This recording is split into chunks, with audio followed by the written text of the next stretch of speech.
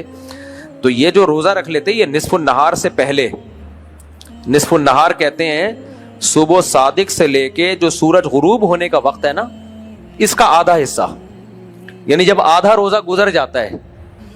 دیکھو صبح صادق for example صبح 5 بجے ہو رہی ہے اور سورج غروب ہو رہا ہے 6 بجے, تو یہ 13 گھنٹے کا روزہ ہو گیا.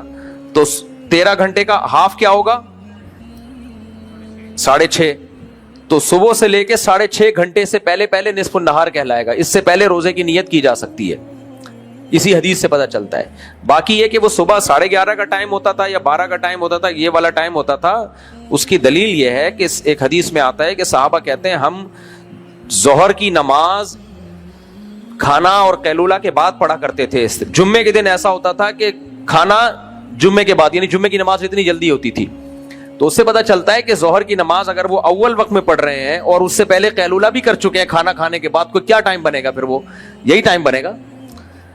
جبکہ جمعے کے دن جلدی نماز ہوتی تھی تو پھر وہ کھانا وانا اس کے بعد ہوتا تھا. تو اس سے پتہ چلتا ہے یہ والا ٹائم قریب یہ ٹائم ہوتا تھا. اس حدیث سے مبارک کی روشنی کیا, ہاں یہ کہہ رہے ہیں کیا اس حدیث کی روشنی میں کیا نبی صلی اللہ علیہ وسلم 11:30 بجے تک بغیر کھائے رہتے, اس میں لکھا ہے بھوکے رہتے تھے, یوں بھوکے کے بجائے یوں کہہ دینا چاہیے کیا بغیر کھائے رہتے تھے. بھوکے کا لفظ تھوڑا سا نامناسب معلوم ہوتا ہے. کیا آپ صلی اللہ علیہ وسلم کیا 11:30 بجے تک کھائے پیے بغیر رہتے تھے؟ جی ہاں, یہ کوئی پہلے زمانے میں سب اس ٹائم تک کھائے پیے بغیر ہی رہتے تھے. انگریزوں نے آ کے ہمیں صبح کے ناشتے پہ لگا دیا ہے. آپ اپنے دادا پردادا کسی کے زندہ ہوں تو ان سے پوچھیں, وہ بتائیں گے کہ صبح فجر پڑھ کے کوئی بھی نہیں کھاتا تھا. لوگ کھیتوں پہ جاتے تھے, کام کرتے تھے اور محنت کرتے تھے, اور جب بھوک خوب چمکتی تھی, دبا کے بھوک لگتی تھی, پھر جب سورج نکلتا تھا نا, سورج کی روشنی تیز ہو جائے, اس وقت کھانا کھایا جاتا تھا. اور نیچرل ٹائم بھی وہی ہے. حقیقت یہ کہ فجر کے بعد بھوک لگتی بھی نہیں ہے, چاہے کئی گھنٹوں کا ناغہ ہو. ہماری باڈی سن لائٹ کے ساتھ سیٹ ہوئی ہوئی ہے. آپ دیکھو اکثر لوگ صبح شوگر چیک کرتے ہیں, بڑی ہوئی ہوتی ہے. باڈی کا ایک الگ سے میکینزم ہے, وہ اتنا پیچیدہ ہے کہ اس کو سمجھنا پوری طرح ممکن نہیں ہے. اب صبح چونکہ اللہ تعالیٰ چاہتے ہیں, اللہ تعالیٰ قرآن میں کیا کہتے ہیں, ہم نے دن کو کام کاج کا ذریعہ بنایا, رات کو سونے کا اور دن کو وجعلنا النہار معاشا. تو دن جو ہے نا, تو دن چڑھتے ہی باڈی کو چاہیے کہ کام کرے وہ. تو اس لیے اللہ تعالیٰ نے صبح کے وقت میں خاص ایک انرجی الگ سے پیدا کی ہوتی ہے ہماری باڈی کا. صبح کو شوگر لیول حالانکہ کئی گھنٹوں سے کھایا پیا نہیں ہوتا ہم نے, تو وہ اسی لیے بڑا ہوتا ہے کہ اس کو آپ کام میں لے کر آؤ. ہم اور پراٹھے پھوڑ کے اور بڑھا دیتے ہیں وہ. تو جب آپ نیچرلی صبح بھوک لگتی بھی نہیں ہے, فجر کے بعد نہیں لگ رہی ہوتی بھوک, اللہ یہ کہ عادت ڈال لو. تو کوئی بھی جانور دیکھ لو آپ, صبح اٹھتے ہیں, انگڑائیاں لیتے ہیں, رات کو مغرب کے بعد وہ اپنے ڈڑبوں میں چلے جاتے ہیں. تو صبح نکلو, آپ کام کاج کرو, پھر آپ کی بھوک چمکنے لگے گی, پھر آپ کھاؤ, مزہ نہ آئے پیسے واپس. لیکن ہم لوگوں نے اپنی باڈی کو خراب کر دیا ہے, وہ اب سیٹ ہونے میں ٹائم لگے گا. خراب ہو چکی ہے ہماری باڈی, نیچر پہ تھوڑی ہے. بہرحال ناشتہ کر لیں, کوئی خلاف شرع نہیں ہے. یہ کچھ میں نے تو نیچرل بتایا کہ نیچرل کیا ہے, 2 ٹائم کا کھانا ہے. باقی کوئی ناشتہ کر رہا ہے تو کوئی وہ کر لے, ڈاکٹر اگر کسی کو کہہ رہے ہیں کر لے, میرے سے پوچھ کے نہ کرے, خود ہی کر لے. آپ حکیم طارق چغتائی صاحب کے پیچھے ہاتھ دھو کے کیوں پڑ گئے ہو بغیر دلائل کے؟ اگر دلائل ہیں تو مستند حوالوں سے جواب دیا کریں. یعنی میں طارق چغتائی پہ بخاری اور مسلم کے حوالے پیش کروں جی, یا قانون کی فلاں کتاب کے صفحہ نمبر 3 پہ لکھا ہوا ہے کہ طارق چغتائی کی وظیفوں کی کوئی حیثیت نہیں ہے. حوالے دینا, دلائل دینا اس کے ذمے ہوتا ہے جو مدعی ہوتا ہے, دعویٰ کرتا ہے. آئی بات سمجھ میں؟ مثال کے طور پہ آپ میرے پاس آئے, مفتی صاحب میرے سر میں درد ہے, میں نے پیناڈول نکال کے دے دی, 2 گولی کھا لو. آپ کہیں اس کی کیا دلیل ہے کہ یہ درد سر کی گولی ہے؟ میں کہوں بھائی دیکھو گوگل پہ جاؤ, سرچ کرو, ڈاکٹروں سے پوچھو, سب کہہ رہے ہیں کہ جس کے کھوپڑی سیٹ کرنی ہو اس کو 2 گولی پیناڈول کھلا لو. دلیل کس کے ذمے ہے؟ گولی کون دے رہا ہے؟ علاج کون کر رہا ہے؟ میں کر رہا ہوں نا. تو اس علاج کے صحیح ہونے کی دلیل کس کے ذمے ہوگی؟ میرے ذمے ہوگی. آئی بات سمجھ. اب آپ میرے پاس آئے, سر میں درد ہے, میں نے 2 گولی پیناڈول دی. آپ کہہ رہے ہو مفتی صاحب دلیل دو, یہ گولی ٹھیک ہے. میں کہوں تو دلیل دے کہ یہ گولی نہیں ہے. وہ کہے گا بھائی کسی چیز کے نہیں ہونے کی دلیل تھوڑی ہوتی ہے, دلیل کسی چیز کے ہونے کی ہوتی ہے, نہیں ہونے کی تھوڑی ہوتی ہے. تو جناب طارق چغتائی صاحب اور ان جیسے عاملین جو آ رہے ہیں نا, کینسر یہ کھاؤ, گردے میں پتھری ہے یہ وظیفہ, گھٹنے میں تکلیف ہے یہ والا وظیفہ. آپ ان سے پوچھیں حضرت آپ وظیفوں کی پوری ایک فیکٹری بن چکے ہیں, آپ کے پاس ان وظیفوں کے مؤثر ہونے کی کیا دلیل ہے؟ سمجھ میں آ رہی ہے بات کہ نہیں آ رہی ہے؟ یہ دلیل عاملوں سے پوچھی جائے گی, مجھ سے نہیں پوچھی جائے گی. تو آپ لوگ کہتے ہیں انہوں نے علوم حاصل کیے ہوئے ہیں, ان کے پاس کیا ہے؟ علوم. آپ ڈاکٹر سے پوچھیں آپ کے پاس کہاں سے علوم آئے, وہ آپ کو یونیورسٹی کا حوالہ دے گا, کتابوں کا حوالہ دے گا. آپ ان سے پوچھیں کہاں سے علوم آئے, کسی کے باپ کا بھی حوالہ ان کے پاس بولو نہیں ہے. باقی لوگ ایک اعتراض یہ کرتے ہیں کہ ہمارے اکابر بھی تو وظیفے بتاتے تھے. دیکھو قرآن کی کچھ آیتیں ایسی ہیں جو اس موضوع سے مناسب ہوتی ہیں. اس موضوع سے کیا ہوتی ہیں وہ؟ اس کی مثال ایسے ہے, آپ کی بیوی آپ کو تنگ کر رہی ہے تو کسی بزرگ نے وظیفہ بتا دیا, ربنا ہب لنا من ازواجنا وذریاتنا قرۃ اعین, اے اللہ ہمیں ہماری بیویوں اور اولادوں کی طرف سے آنکھوں کی ٹھنڈک عطا فرما. تو یہ قرآن کا مضمون ہی یہ کہہ رہا ہے کہ یہ دعا یہ ہے کہ بیوی کو نیک بنا دے. تو یہ تو دلیل ہے نا خود بخود, آیت کا مطلب ہی یہ بن رہا ہے. اب آنکھ خراب ہو گئی اس کی بھی وظیفہ, ناک خراب ہو گئی اس کا بھی وظیفہ, اور ناخنوں پہ سرسوں کا تیل, کیا دلیل ہے, کون سی رپورٹ ہے؟ یہ تو پورے وظیفوں کی ایک فیکٹریاں ہیں جن کا دھندا اسی پہ چل رہا ہے. تو اس لیے دلیل ان عاملوں سے پوچھی جائے گی, مجھ سے نہیں پوچھی جائے گی. اور میں بولتا رہوں گا ان عاملوں کے خلاف 2 وجہ سے, کہ اللہ نے مجھ سے 2 دین کی ایسی خدمتیں لی ہیں کہ میں سمجھتا ہوں میرے جیسا نالائق آدمی 3 باتوں کی وجہ سے شاید بخشا جائے. 3 باتوں کی وجہ سے. یقینی طور پہ تو کوئی نہیں کہہ سکتا بخشنے کا, لیکن مجھے اپنے اعمال کا پتہ ہے. میں نیک آدمی جیسا آپ لوگ سمجھتے ہیں, اللہ کرے ایسا ہی ہوں, لیکن ہر شخص کو اپنا پتہ ہوتا ہے کون کتنے پانی میں ہے. 3 نیکیاں اللہ نے مجھ سے ایسی کروائی ہیں کہ شاید اس بیس پہ اللہ مجھے بخش دے. نمبر 1, حضرت مفتی عبدالرحیم صاحب سے عقیدت اور تعلق. سمجھ آ رہی ہے بات؟ شاید اللہ ان کے مریدوں میں شمار کر کے مجھے بخش دے, کیونکہ پیر اگر بہت نیک ہو نا تو اللہ سے امید ہوتی ہے کہ شاید اللہ کہہ کے چل تو بھائی تو آخری وقت تک ان کے ساتھ ہی چمٹا رہا تھا, چل تو بھی چلا جا. تیرے اعمال تو اس قابل نہیں ہے, لیکن اتنے بڑے بزرگوں سے تیرا تعلق تھا, مفتی رشید احمد صاحب جیسے بزرگوں سے تجھے محبت تھی, حضرت مفتی عبدالرحیم صاحب جیسے نیک لوگوں سے تجھے عقیدت تھی, ساری دنیا ان کے خلاف ہو گئی تھی تو پھر بھی ان سے چمٹا رہا تھا.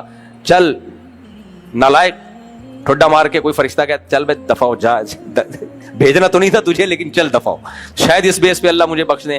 نمبر 2, یہ میں نے جو شادیوں پہ لوگوں کو لگایا ہے نا, ہزاروں لاکھوں لوگ شادیاں کر چکے ہیں, ملتے ہیں, یہ زنا سے بچے ہیں. اور خدا کی قسم ان کا زنا سے بچنے پر مجھے اتنی خوشی نہیں ہوتی. انہوں نے جن لڑکیوں سے نکاح کر کے ان کو زنا اور ڈپریشن سے بچایا وہ زیادہ بڑی نیکی ہے. ہماری خانقاہوں میں ہو کیا رہا ہے, ہمارے بزرگان دین جو ہمارے لیے قابل اعتماد ہیں وہ کیا کر رہے ہیں؟ وہ زنا سے روکنے کے لیے وظیفے بتاتے ہیں, ذکر بتاتے ہیں, نظر کی حفاظت, ٹک ٹاک سے بچنا, فلموں سے بچنا. پھر وہ آتے ہیں پھر بھی ان سے ہو جاتا ہے گناہ. یہ شہوت ایسی دماغ خراب کرتی ہے نا, یہ نیچرل ہے اصل میں. کہ حضرت جی وہ ہو 4 مہینے سے آپ کی خدمت اقدس، کیونکہ وہاں بھی امرت بیٹھے ہوئے ہوتے ہیں، امرتوں سے حفاظت کرنی ہوتی ہے، انہوں نے کھا وہی رہے ہیں، پراٹھے پھوڑ رہے ہیں صبح شام، بادام پستے، بڑے بڑے مالدار لوگ پیروں کے مرید ہوتے ہیں. یہ سچی مچی کی باتیں کر رہا ہوں، مذاق نہیں کر رہا میں. توجہ. پھر وہ کہتے ہیں توبہ کرو، استغفار کرو، تم نے آج پھر فلم دیکھ لی، عشق ہو گیا امرت کا، فلانا ہو گیا، وہ پھر وہ روئے گا، بیان سنے گا، حضرت جی اللہ تقویٰ للہیت. پھر تبلیغ میں جائے گا، 4 مہینے وہاں ساری دنیا میں دین آ جائے، ہمارے اندر بھی آ جائے، دوسروں کے اندر بھی دین آ جائے، اللہ سے ہونے کا یقین، غیر اللہ سے نہ ہونے کا یقین بہت. لیکن شہوت ہے کہ کمبخت، کیونکہ آدمی ہے نا، تبلیغ میں جا کے ہجڑا تھوڑی بن جائے گا. کسی پیر و مرشد سے بیعت کر کے نہ پیر ہجڑا بنتا ہے نہ مرید ہی. وہ پیر جب ہجڑا نہیں بنا، وہ آدمی ہے، تو تم کہاں سے ہجڑے بن جاؤ گے بھائی؟ کیوں فطرت سے لڑ رہے ہو بغیر؟ مجھے غصہ آتا ہے یار. پھر یہ اسلام ہے؟ کیوں نہیں کرتے صحابہ کی طرح شادیاں یار؟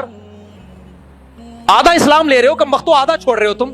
اسلام میں جہاں عورت سے نظر کی حفاظت ہے وہاں حلال بھی تو ہے. ان عورتوں کو اللہ نے تمہارے لیے پیدا کیا ہے، اپنی خواہش ان سے پوری کرو، ان کی بھی خواہش پوری کرو. اس لیے نہیں پیدا کیا کہ اب شیخ ایسا مریدوں کو کھینچ کے رکھتا ہے نا، کسی آنٹی کو نہیں دیکھنا، بس بھائی نہیں دیکھو. میں نہیں کہہ رہا کہ دیکھنا شروع کر دو، غلط ہے. ابے تو اب آلٹرنیٹ تو بتاؤ اس کا.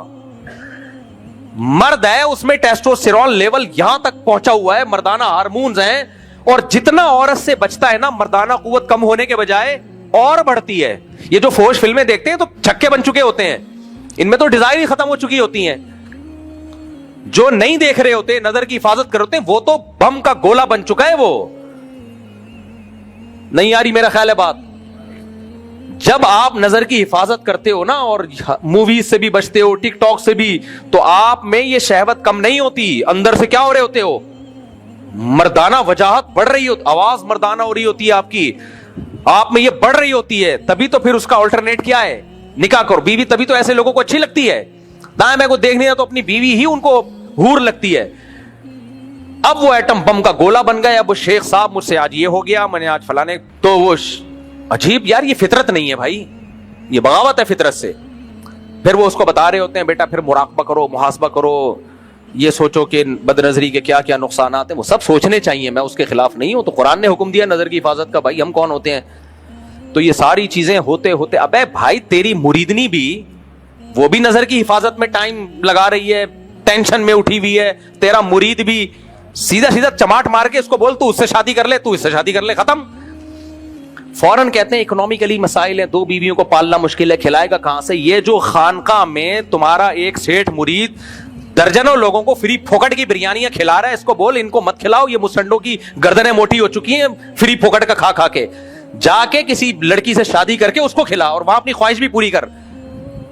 پھر کوئی اچھی لگ رہی ہے پھر ایک اور شادی کر لے وہاں. یہ ٹھڑک یہاں سے پوری کرو حلال طریقے سے. یہ ٹھڑک اللہ نے رکھی ہے عورت کے لیے، اور عورت، اللہ تعالیٰ ہمیں ہجڑا بھی تو پیدا کر سکتا تھا، نظر کی حفاظت کی ضرورت ہی نہ رہتی. کیا خیال ہے؟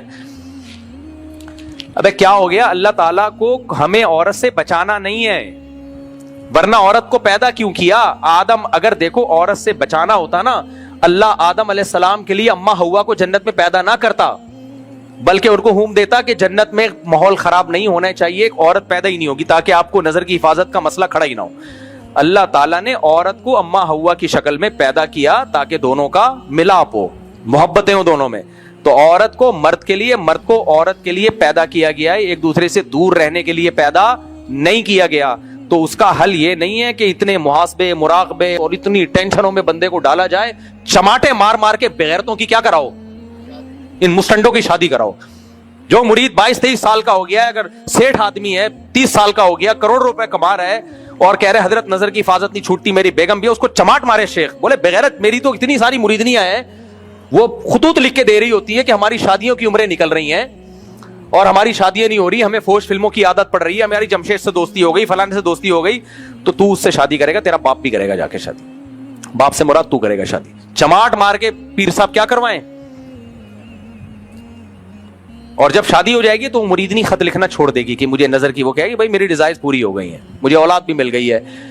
تو یہ نیچرل نہیں ہے جو خانقاہوں میں چل رہا ہے. پیر صاحب کتنے واقعات ہیں، میں نہیں کہہ رہا سارے پیر، زیادہ تر تو نیک ہی ہوتے ہیں، پیر صاحب خود انوالو ہو جاتے ہیں، پکڑے جاتے ہیں. کھا وہی رہے ہیں, مرغے پھوڑ رہے ہیں مراغ پر. پھر مریدنیاں بھی خوبصورت بھی ہوتی ہیں اس میں, بعضوں کی آوازیں بڑی, پیر صاحب کو جب فون کرتی ہیں ہیلو, وہ پیر صاحب کی کا جنازہ نکلنا لگتا ہے اس میں, پیر صاحب پاگل ہو جاتے ہیں یار یہ کیا ہو گیا. تو کچھ ہوتے ہیں بہت تقوی والے, لیکن اپنے آپ کو اتنی مصیبت میں ڈال کیوں رہے ہو؟ ایک آسان مثال دیتا ہوں. دیکھو فرض کرو میں پیر ہوں, میرے پاس کوئی مرید آیا, حضرت میرا دل چاہ رہا ہے, وہ روٹیاں پک رہی ہیں, ان کی خوشبو اور وہ بریانیوں کی دیگیں اور وہاں سے کباب پراٹھے.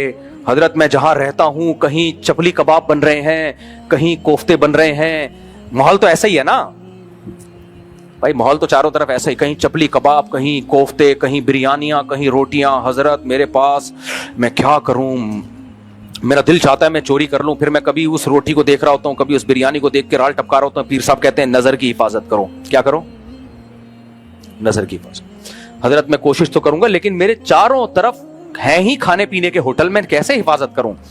پھر وہ ہمارے حضرت جی دامت برکاتہم فرمایا کرتے تھے, نظر کی حفاظت جو نہیں کرتا اس کا ایمان چلا جاتا ہے, بے ایمان ہو جاتا ہے, اور بھی بہت کچھ ہو جاتا ہے جو مسجد میں بتانے کا نہیں ہے, یہ ہو جاتا ہے وہ ہو جاتا ہے. تو پھر وہ آیا, حضرت میں نے توبہ کی تھی, پھر میں کسی کے کباب دیکھ کے دل للچایا, میں نے جا کے دھونے والے کھا لیے. کوئی بات نہیں, گناہ گار کی توبہ اللہ قبول کرتا ہے, توبہ کرو. 100 دفعہ توبہ کر کے 100 دفعہ توڑے گا توبہ, پھر مایوس ہونا شروع ہو جائے گا, پھر کہے گا یار 2-4 ہزار میں 2-4 ایسے ہوں گے جو شاید بچ جائیں, 99% وہ چوریوں پہ ہی آ جائیں گے. پیر وہ ہوگا جو صحیح پیر ہوگا نا, وہ کہے گا تیرے پاس پیسے ہیں کباب کھانے کے؟ جی حضرت ہیں. چماٹ مارے گا رکھ کے, بغیرت, مجھے بھی ٹینشن دی ہوئی ہے, خود بھی ٹینشن. جا 2 کباب خود بھی کھا, اور میں تیرا پیر ہوں 2 میرے لیے بھی لے کے آ. تو میں عقل مند ہوں گا تو کیا کہوں گا, ایک چماٹ لگاؤں گا, بغیرت آدمی تیری جیب میں پیسے ہیں بھائی, اور تو کباب بھی کھا سکتا ہے, پراٹھے بھی کھا سکتا ہے, بریانیاں بھی کھا سکتا ہے, اور 6 انڈے یا 7 انڈے 8 انڈے بھی کھا سکتا ہے, تو پرہیز کیوں کر رہا ہے؟ اگر تو یہ نہیں کھائے گا تو ہوٹل والوں کا بھی تو نقصان ہوگا نا, ان کی دکانیں بند ہو جائیں گی بیچاروں کی, وہ بھی بیڑا غرق ہو جائے گا. تو جب آپ شادیاں کرو گے تو صرف آپ کا فائدہ نہیں ہے, لڑکیوں کے باپوں کا بھی فائدہ ہے, ان کی بھی ذمہ داریاں نمٹیں گی, لڑکیوں کو بھی گھر ملے گا, ٹھکانہ ملے گا. ساری لڑکیاں جاب پہ آ رہی ہیں کیونکہ شادیاں ہی نہیں ہو رہی ہیں, کما رہی ہیں, کوئی یہ کر رہی ہے, کوئی وہ کر رہی ہے, نکاح کرنے کے لیے کوئی کمبخت بغیرت تیار ہی نہیں ہے ان سے, کرتے بھی ہیں تو نہیں ابھی ایکچولی کر کے. تو جو مالدار ہیں جلدی جلدی مٹا دیں, تاکہ کوارے پھر یہ نہ کہیں کہ ہم جب اسٹیبل ہو جائیں گے تو ہم شادی کریں گے. بولیں گے بھائی ہم تو رشتے مارکیٹ میں کیا چل رہے ہیں, شارٹ. صحابہ کے دور میں ایسا ہی ہوتا تھا, بیوہ ہونے کا انتظار کرتے تھے وہ لوگ, کوئی بیوہ ہو تو ہم نکاح کا پیغام بھیجیں, کیونکہ 2-2 مالداروں نے 2-2 3-3 4 ہزار کی بھی تھی, غریب لوگ پھر کہتے تھے یار کوئی بیوہ ہو تو چلو بیوہ سے ہی کر لیں. تو لڑکیوں کی بھرمار ہے, اس لیے یہ نیچرل نہیں ہے. یہ جو کہا جاتا ہے نا کہ زنا نکاح اس لیے شریعت نے حکم دیا تاکہ ہم زنا سے بچیں, یہ تعبیر غلط ہے بھائی. زنا سے اس لیے بچائے تاکہ نکاح کریں, یعنی نکاح کوئی مجبوری میں نہیں ہے کہ زنا کا خطرہ ہے تو چلو آپ نکاح کر لو. نہ, زنا کا خطرہ نہیں بھی ہے تو پھر بھی نکاح کرو, کیونکہ عورت کو پیدا آپ سے شادی کے لیے کیا گیا ہے اور آپ کو اس سے شادی کے لیے پیدا کیا گیا ہے. تو زنا کا خطرہ نہیں ہے تو بھی کریں, خطرہ ہے تو بطریق اولا کریں, نہیں ہے مرنے کا خطرہ نہ ہو پھر بھی کھانا کھاتا ہے نا, کیا خیال ہے؟ مرنے کا خطرہ نہیں ہوتا پھر بھی آدمی کہتا ہے بھوک لگ رہی ہے, پیسے ہیں تو کیوں نہیں کھاؤں بھائی میں, حالانکہ نہیں مرے گا اتنی جلدی. تو ایسا ہی اگر زنا کا خطرہ نہیں بھی ہے تو بھی نکاح کرو. یہ بات دماغ میں بٹھا لو, اللہ نے عورت کو مرد سے دور رہنے کے لیے, مرد کو عورت سے دور رہنے کے لیے پیدا نہیں کیا, یہ پیدا میرے اور آپ کے لیے کیا ہے. جب اللہ نے عورتوں کو پیدا ہی ہم اور آپ کے لیے کیا ہے تو عقل مند وہ ہے جو جلدی 4 کے بعد اللہ نے پابندی اس لیے لگا دی کہ پھر مالدار لوگ 400 کر لیتے اور غریبوں کو ایک بھی نہیں ملتی. تو اللہ نے کہا جس کو موقع مل رہا ہے کر لو, اور 4 کرنے کے بعد تھرک ختم ہو جاتی ہے انسان کی, نہیں ہو رہی تو پھر جائے خانقاہ میں حضرت, پھر بھی بدنظری, پھر پیر چماٹ لگائے کمبخت, 4 کے بعد بھی تیری ٹھڑک پوری نہیں ہو رہی ہے. ابھی جو پیروں جو بیچارے مجاہدہ کروا رہے ہیں نا یہ, اور یہ اتنے حساس ہو جاتے ہیں نا خانقاہوں کے مریدین, اتنے سینسٹیو ہوتے ہیں کہ کسی خاتون کی کلائی بھی نظر آئے نا بے ہوش, کیونکہ میں خانقاہی آدمی ہوں, میں نے بھی خانقاہوں میں ٹائم گزارا ہے, مجھے پتا ہے اندر کے حالات, کیونکہ شادیاں بھی نہیں کرتے. اب بیگم کوئی بیچاری کا حسن و جمال خراب ہو گیا, ایجڈ ہو گئی, خود جوان ہے تو بھی نہیں کریں گے, پیر نے منع کیا ہوا ہوتا ہے کہ عدل نہیں ہوگا, ظلم ہوگا, فلانا, پھر وہ خوش فلمیں میں توبہ کر رہا ہے. میں نہیں کہہ رہا 4 کے بعد بھی لوگ فلمیں دیکھنے والے دیکھ رہے ہوتے ہیں, تو گناہ ہے, لیکن بہرحال حلال سے سیر تو ہو جاتا ہے نا آدمی. گناہ کا اگر ایک آدمی 4 کے بعد بھی گناہ